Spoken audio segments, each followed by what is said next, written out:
Are we screencasting this? I'm not sure. I'm screencasting because we have a couple people that are out. Okay. And they're not Zooming. Okay. So about the exam, even if you're not taking the exam, you still are going to take a full-length exam on the Sunday because it's actually a grade. Yes? So, I know. The actual exam is going to be on Monday, May 8th. So that's the second week of APs. That means if you're taking other AP exams, you might not have class.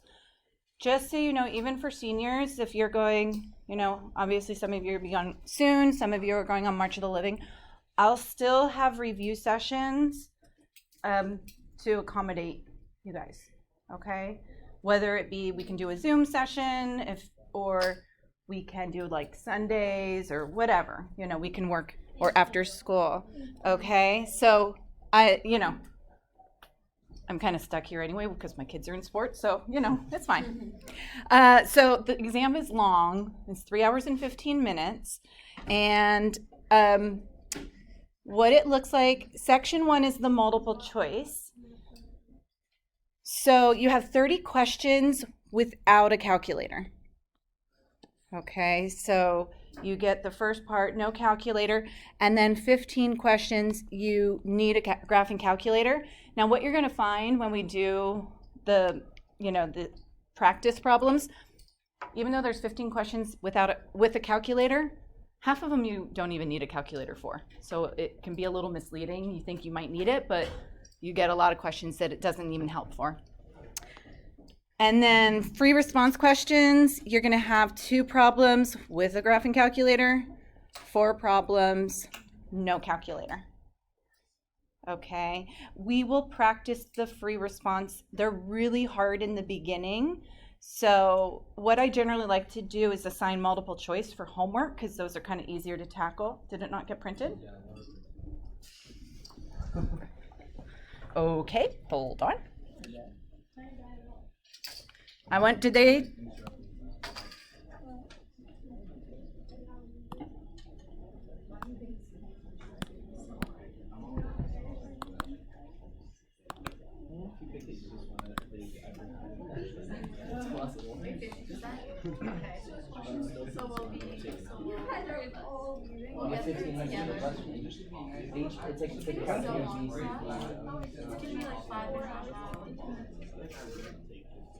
Oh, you know what? I think I printed it to the other printer, that's why. Okay, it's there now. There's one in each printer. Okay, no problem. Okay. So back to this, okay, so let's figure out the math here. If you've got 30 questions and 60 minutes to do it, how many on each problem should you spend? So about 2 minutes. Some are going to obviously be shorter, some are going to be longer, but you do have to kind of think about time. So if you get really stuck on a problem, you can put a star next to it and come back to it. 15 questions for 45 minutes, so the calculator ones have how many minutes for each one? 3 minutes. 3 minutes. And looking at the free response, how many minutes do you have on each one? 15 minutes. So about 15 minutes to go through each FRQ. Any questions on that? Also, just so you know, the multiple choice is 50% of the score and the FRQs are 50%. So it is split evenly. Good. I'm not going to go through all of this, but we're going to go through this as we practice them. If you make a mistake like on the FRQ, just cross it out. Don't take the time to erase. Okay, that'll take too much time. And anything that's crossed out will not be graded.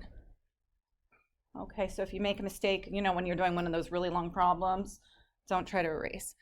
Show all your work. I know some of us like to skip some steps. Don't do that on the AP exam, because if you just write the integral and then you write the answer, you might only get 2 out of the 5 points for that. There are certain times sometimes they'll just say, you'll see when we practice it, I'll show you on the scoring guidelines. Each free response question can earn up to 9 points. Okay, so 9 points times 6 is 54. 54 points. Okay. Also, don't round partial answers. This is something I stressed in the last 2 chapters. Store those values because they will not count that answer as correct. So I want to practice with storing values on our calculator as we're going through these. And then the other thing, don't let the points at the beginning keep you from getting points at the end. So you might not get parts A and B, but C and D might be totally unrelated to the first 2 parts. So don't give up just because maybe the first part you can't figure out on a free response.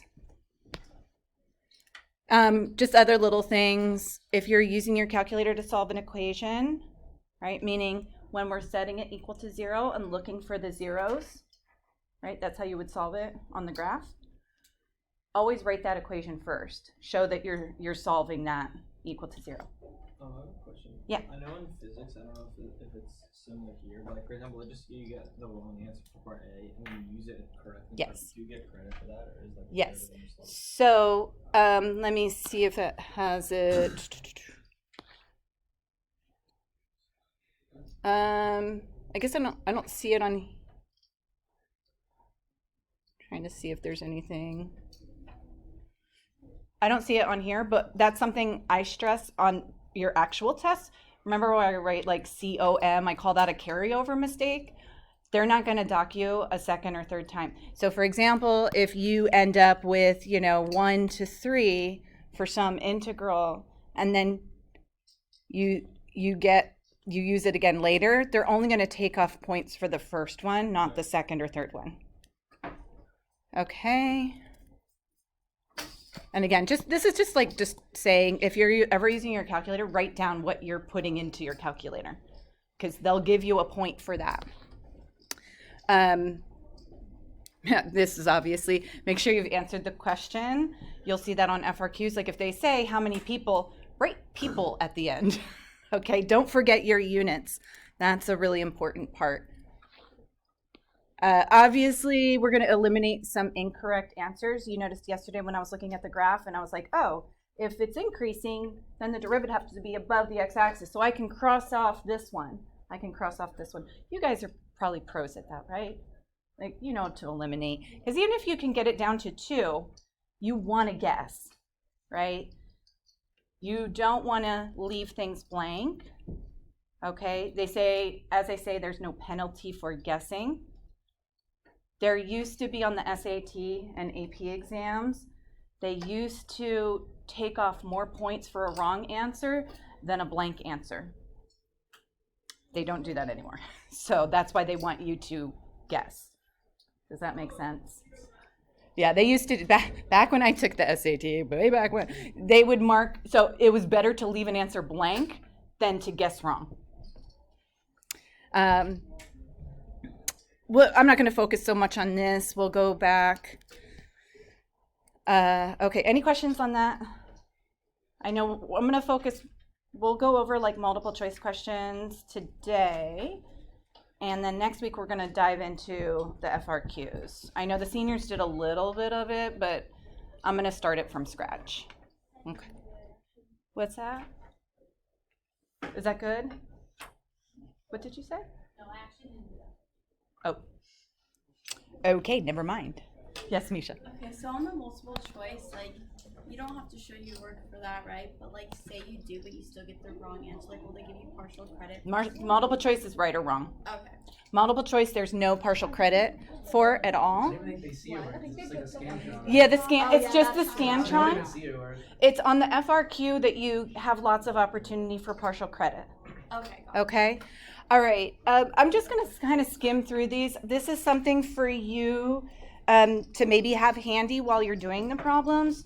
These are all the rules and theorems that we did this year. Okay. So hopefully we still remember our power rule. That's probably the most common one. Product, quotient, chain rule.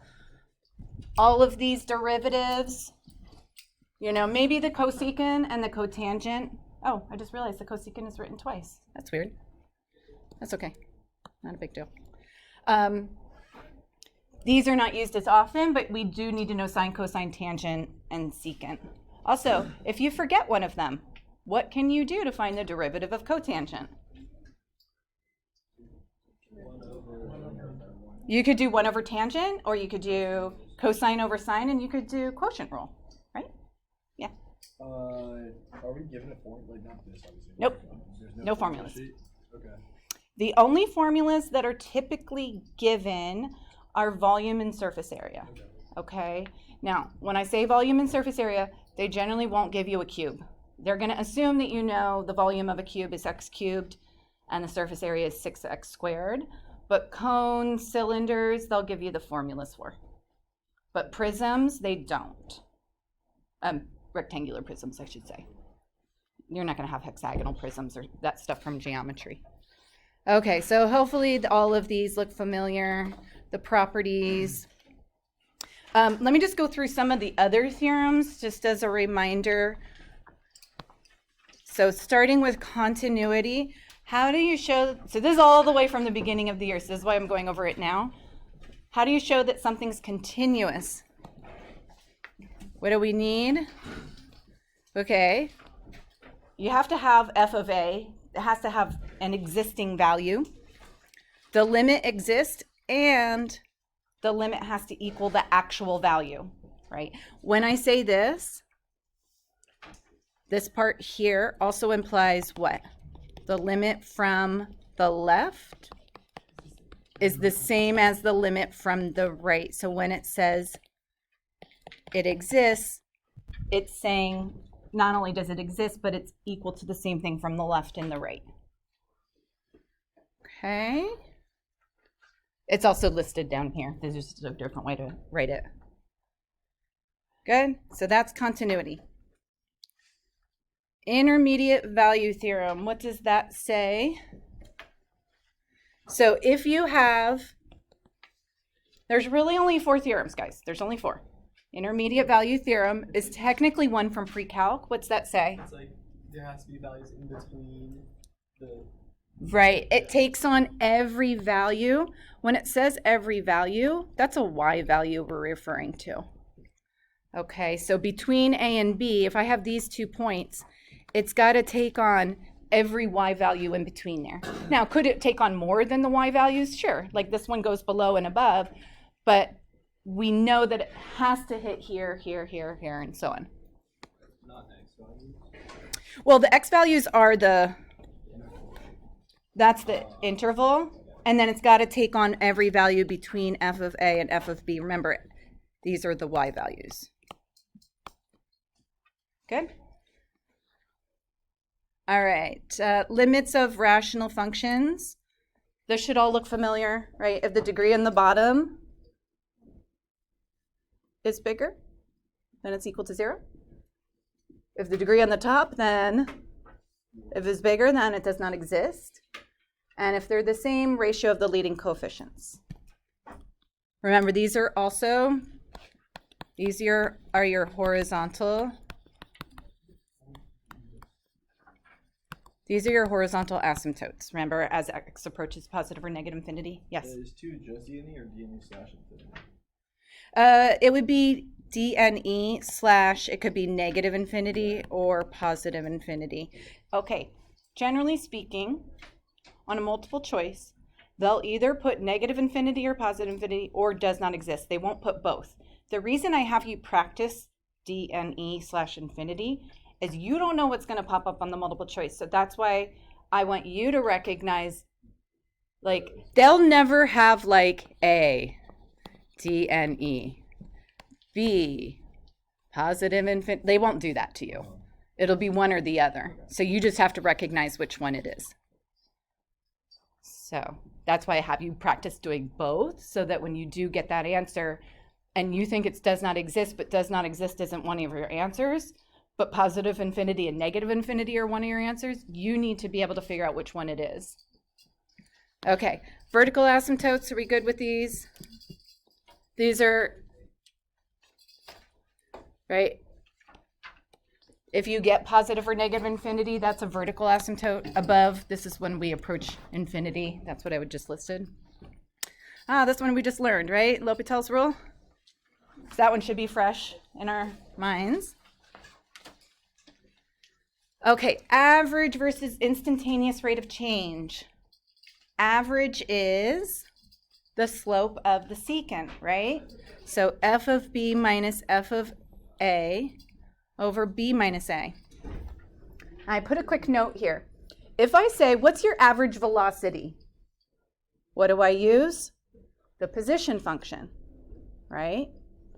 If I'm trying to find the average acceleration, what do I use? The velocity function, right? So it's always like one above, like the previous derivative, if that made any sense. Good. But then instantaneous, what's our instantaneous? That's our derivative, right? Isn't that our definition of derivative here? So if they ask for instantaneous rate of change, are you going to go and do this big long, like this limit one? No, you're just going to find the derivative, okay? Oh. So on the test, we're not gonna have to use that for sure. Okay, the only time you would have to do this is, and I'll show you, they might, Those first steps when you just kind of ignore it. we don't ignore them. So the way that they're used in multiple choice questions would be, let's say I gave you,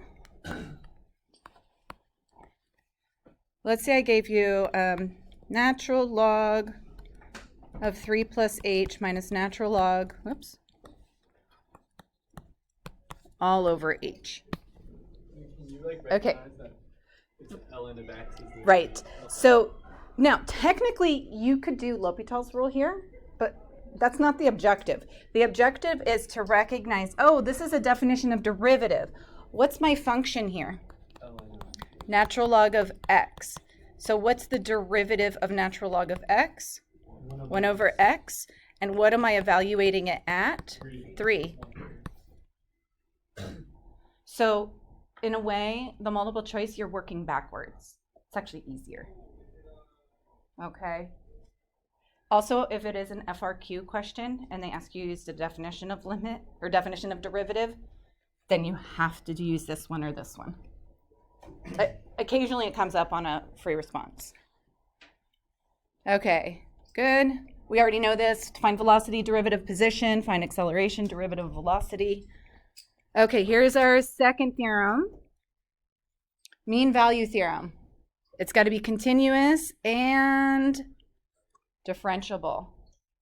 Differentiable means what again? It doesn't have, It has the same slope from both sides. so no corner, cusp, or vertical tangent. So it can't be, and it has to be specifically on that interval, right? So like an absolute value function is differentiable everywhere except for at that corner, okay?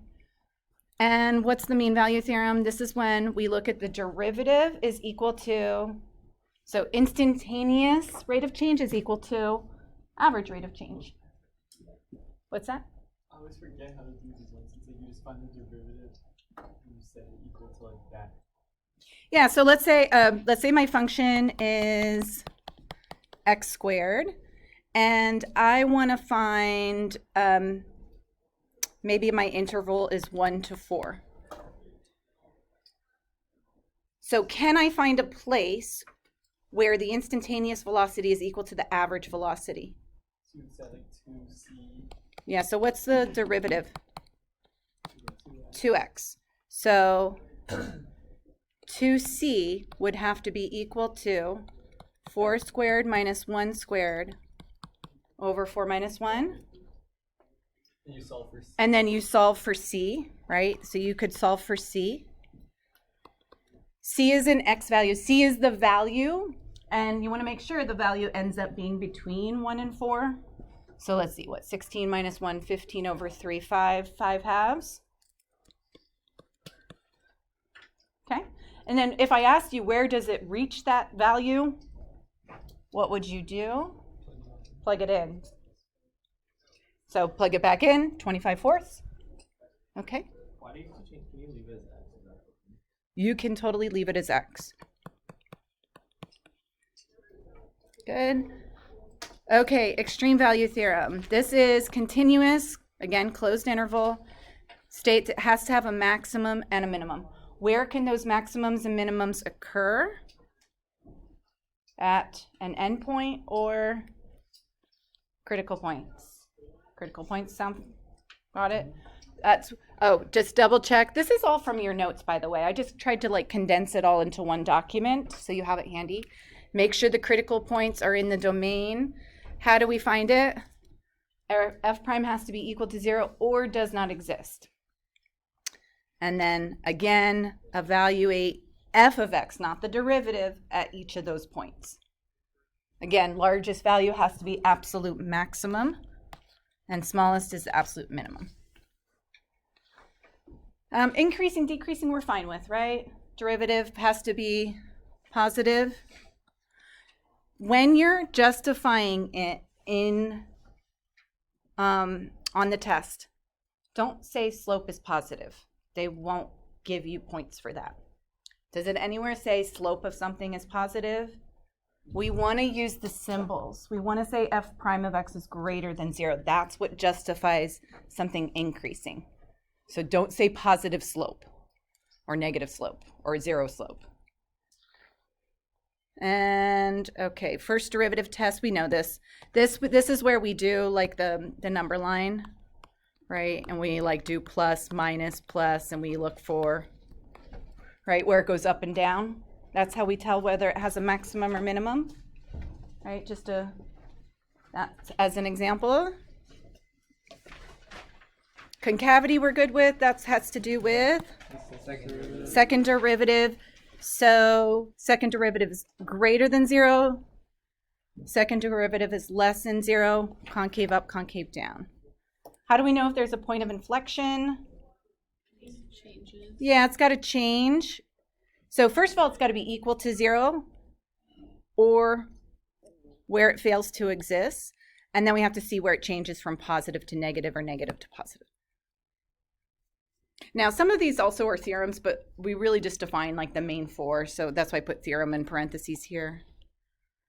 Second derivative test. This is if you have, what does this mean? F prime of c equals 0. That means it has a horizontal tangent.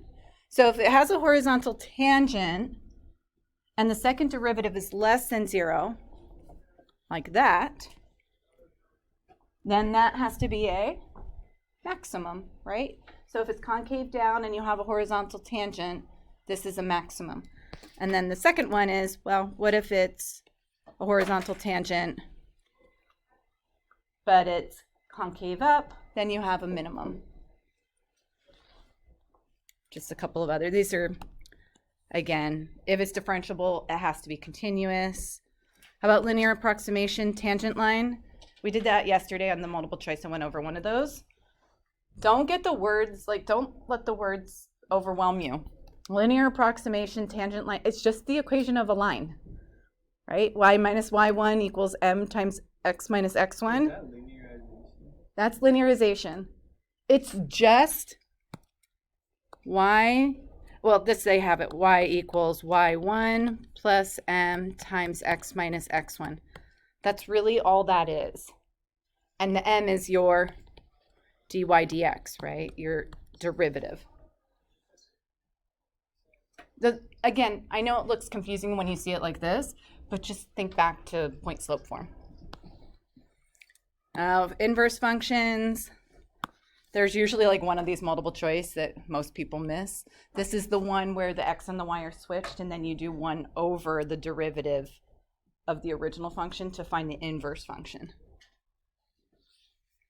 Okay, I'm going to do the last part pretty quickly because hopefully this is more like fresh since we did it recently. Rectangular, we good about? Yeah.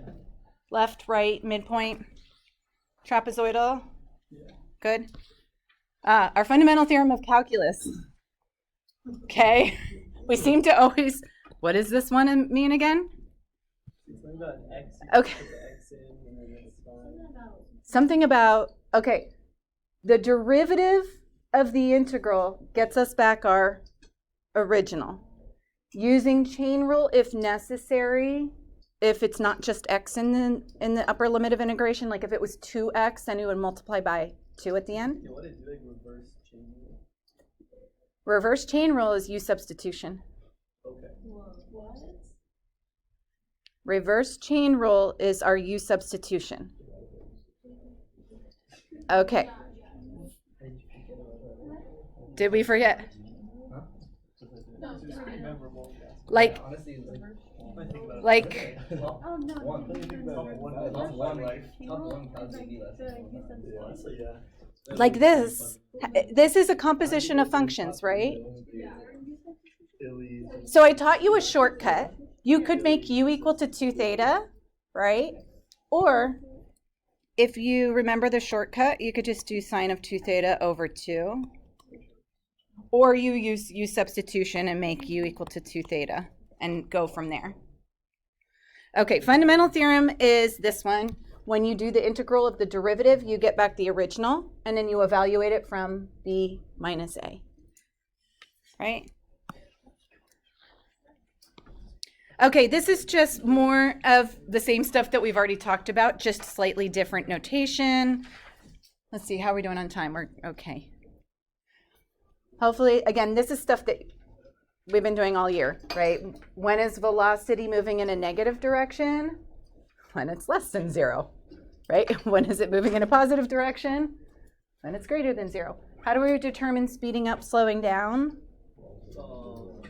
V of t and a of t have to have the same sign for them to be speeding up. Oh, yeah. And when velocity and acceleration have opposite signs, it's slowing down. Got it? Good. Average value, that should look familiar. Good. Yeah? Okay. This has been so helpful. I'm sorry, it was supposed to be handed out to you when I was gone. And I think it was just under here, and I think that was just missed in my explanation of what to do. Sorry. Yeah. Okay. Total consumption. Total. It was very nice. I'll take the blame. No, I'll take the blame. Okay. Total. Never blame you. We're not gonna let that Oh my It's not on goodness. you. Okay. happen. We got you. Yeah. Okay.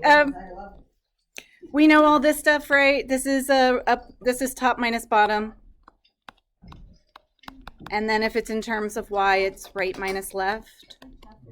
There's all this. That's why I'm like going breezing through this stuff a little faster. I want to get to the multiple choice questions, and then, right, cross sections. We all just did this, right? I don't need to. And all the rotation stuff is at the end. You guys did really well on that test. I think we're good. Okay, now I made you take your 88. Were there still questions on the 88 multiple choice? Do we need to spend any time on that? Oh, okay. So if you have your 98 and 88, I think I have 2 of your 88s.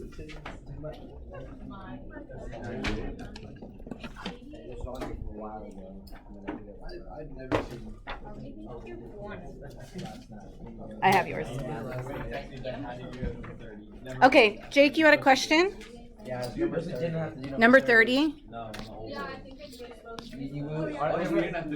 those are what you're supposed to skip. Wait, that was when we were supposed to skip? That was the shell map. FRQs we did. No, don't worry about it. Okay. Yeah, when we wanted to. Oh, yeah. You can skip number 30. Whoa, what the shell method? They don't teach shell? You don't need it. It used to be something they used to cover, but now they just do the washer method, disk method, whatever. Does it get the same answer? Yeah. Oh. Yeah. Shell method. Okay, was there more in the 88? That's so true. I had one more. Yes, Jake. 43. Yeah, honestly, 40. I'm a shell method enjoyer. Really? You're a Yeah. shell method kind of guy? I'm the average shell method enjoyer. I'm more of a U substitution guy. Oh, here's the Okay, 43. Okay, so you don't need to know formulas for ellipse or hyperbolas. You don't need to know those, but you do need to isolate. You do need to isolate y. But you got the 0 to 9 from this one we just like we're actually gonna finish the 80th grade though. Like have Can you plug in values? Like when x equals 0, what does y equal? Could you do a table of values? Yeah. So for example, when x equals 0, what do we get for y? We get plus or minus 1.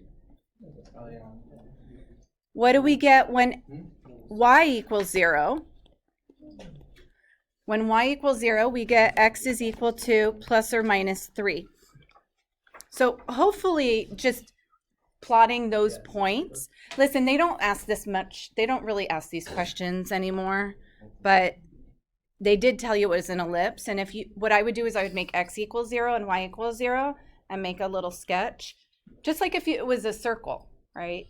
A circle, you should be able to plot those 4 points. And then it said specifically, it was rotating about the x-axis. So we were doubling, that's why I doubled the area from 0 to 3 rather than -3 to 3. What's like the top bottom? Well, it's like rotating it about itself. Never mind, this one is just like the area. Yeah. It's just, what's the area? It's just pi r squared. And I just doubled it. I did 2 pi r squared. And what happens when you isolate y, the square will go away and that just becomes 9. Okay? All right, others from the 88? Yeah. And then you were supposed to do 1 to 30, 28?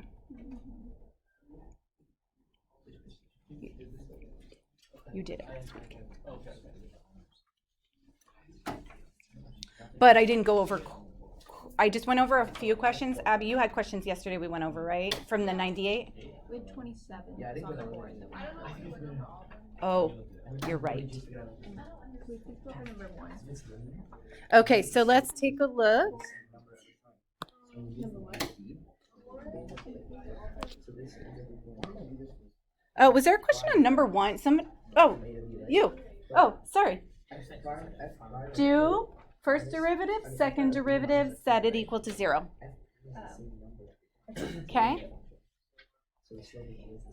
Point of inflection. Okay. Yeah. Number 8. Okay, so number 1, you should have D. I'll just go through these. I think the seniors got and the juniors had the answers in the back. Just hold on to it. I'll probably just end up giving everybody credit. Do you have the answers in the back too? Oh, I think so, yeah. Okay. We don't. No, I should have read them to it. Wow. But she read them out loud for the first. Okay, so you. Yeah, but she went like so fast, like, and we didn't like. Okay, I'll either print them or I'll post them. All right, so 2 was B. We. Yeah. We can't do that. G as in dog. C as in cat.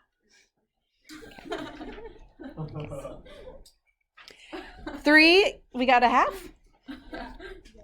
4 was B. As in boy. This is one of those that there's no math involved. It's understanding what the question is asking, right? Also, look for the words continuous and differentiable. As soon as you see continuous and differentiable, there's only one theorem that has to require that, and that's our mean value theorem. So, right? So which of the following could be false? Well, this is the mean value theorem. That has to be true, right? Does f prime of c have to be equal to 0? No, it doesn't have to have a horizontal tangent, right? Okay. Does it have to have a minimum and a maximum? Yes. It's on a closed interval, so it has to be. You see where I'm going with the theorems now? And then does this have to exist? Yes, it's continuous. In order to apply the integral, you just need a continuous function. I think I posted this, like my actual solutions, Did you? this morning. Oh, okay. I think I posted them this morning. I was trying to go through because I had all my poor trees. The tree cemetery over here. You didn't see it? Yikes. Let's see. That's a whole like. That's half the That's a forest. forest, It's a yeah. whole forest. I know. That's what Mrs. Malikian was saying. She's like, "You killed a forest." I'm like, "I know," and I really care about the environment, so I do. It really makes me sad, but it's good stuff. It's good stuff. It'll help you. Okay. All right. Number 5, we got E. That was just. This is just right. Antiderivative. Evaluate. Okay. Implicit differentiation, so that was A. Yeah, implicit differentiation. Let me just also give you a tip. Notice, okay, they only gave us x equals 2, so we also had to find what y was equal to. If you want, you see how I solved for y prime and then plugged in? Couldn't you just plug it in here and start here and plugging it in? Some might think that that's easier. You know what I mean? Like plugging in at this point. 2 times 2 plus 2 times y prime plus 3 equals 0. I'm just solving for y prime. It's the same number of steps. It's just a different way to do it. How about 7? Oh, 7 was one that you had to simplify. You had to divide and then do it. There's no quotient rule for integration. What's going on, Scotty? Oh. Okay. You want to show me what your question is? Or you're going to ask Aiden? Well, okay. I can ask this one. Oh, I watched a video yesterday. Oh, a video. Confused on something, and it said I can do this, but I don't know if that's where I need to ask you. Like that makes sense to you. It does make sense to me. And then I like randomly kind of guess. Okay. Is that fine? If you Got the guess answer? right. Okay, bet. Okay. Okay, now I just have one. Okay, I just need to Okay. figure out one more. Okay, one more. All right. There was a question on number 8. Oh, let's take a look at number 8 because I did a lot of work for this. Okay, if you have, by the way, if it says differentiable, It's happening again this case. I saw that. Okay, by the way, if it says differentiable, that implies it's also continuous. Just, you may or may not need it. I just like to, anytime I see these words, oh, differentiable, that means it has to also be continuous. Go back and what? Oh, yeah. Okay, so what did g of x greater than 0? That just means, that means it's above the x-axis, right? So this is above x-axis. And f of 0 equals 1. Okay, that just means we have a point 0, 1. If h of x is f of x times g of x, and h prime of x has to be equal to this, then what does f of x have to be? So here's what I did. I did the product rule. So I did h prime. So I did f prime times g plus f times g prime. And we need to make sure if this has to be equal to this. Does that make sense? This has to be equal to this. So if g of x is positive, what does f prime have to be?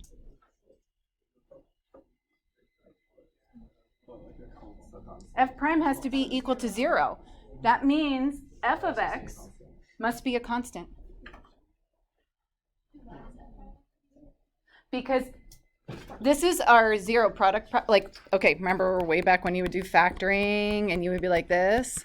And you'd be like, oh, x has to be equal to -2 and x minus 1 has to be equal to 0. This is the same thing. This times this equals 0. So that means this has to be equal to 0 or this has to be equal to 0. But we just said g of x is not equal to 0. It's greater than 0.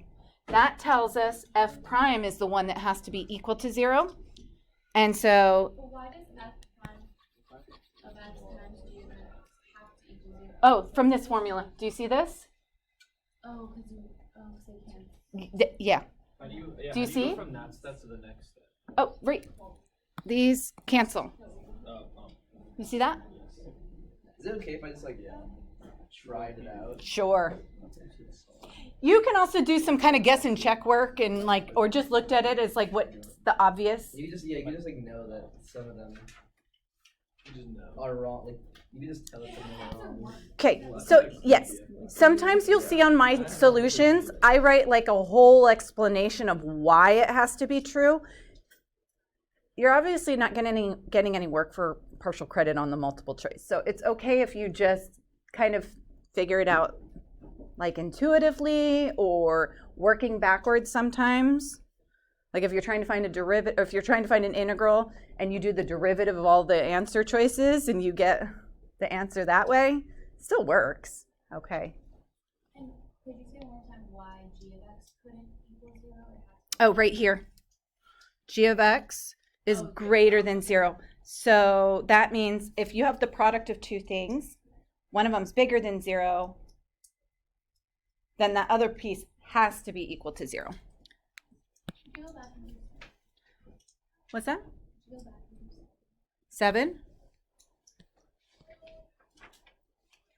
Oh, you want to simplify this. So make x squared over x into x, and then minus 1 over x. So I get x squared over 2 minus natural log of x. I didn't put natural log of x in absolute value because from 1 to e will be positive. Okay. Are we good on that one? Okay. All right. What else did we have questions with? With number 9, we were looking which one best approximates. So they literally were like just looking at the numbers. What's the area under the curve is basically what it was asking for. So 600, 600, right? That's all you were doing. So like there's no actual calculus involved. It's just in the wording. Okay, we're running out of time, but tell me what questions specifically we had to, oh, Sammy. 24 and 26 and 27. Did we do, let me start with 27 because I think we did the other ones yesterday. Here. Okay, here's 27, and I'll come back to those, Sammy. What's the average value? Okay, on that formula sheet, what was average value? It was 1 over b minus a, integral from a to b, right?